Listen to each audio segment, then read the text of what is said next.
What's up mga quiz? Magandang araw! Today may bago na naman tayong ulam recipe and this time it's a classic Ilocano favorite, pork igado. Pero syempre may konting twist tayo dito. Instead of vinegar, I use calamansi juice for that asim sarap na Pinoy flavor. Alam niyo ba ang igado ay actually came from the Spanish word higado, which means liver, kaya expected na may pork liver sa dish na to. Pero don't worry, hindi siya malansa at all, lalo na pag tama ang timpla.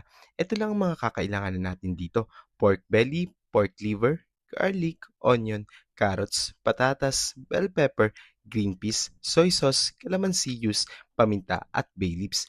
Tip: minarinate ko muna ang pork sa calamansi juice at soy sauce and the liver in soy sauce lang para malambot at malasa.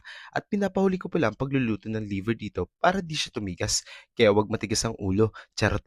Instead of going into full cooking steps, gusto ko lang i-share ang igado ay isa sa mga paboritong putahe sa Ilocos. Madalas itong ihain sa mga handaan at family gatherings kasi bukod sa malasa, matipid pa. Parang menudo meets adobo. Pero may liver twist na unique sa Ilocano cuisine. At syempre, best with steaming hot rice. Ang sarap, lalo na kung gusto mo ng ulam na may balance ng alat, asim at umami. Don't forget to like, share, and follow for more lutong bahay recipes. Maraming salamat sa panunood!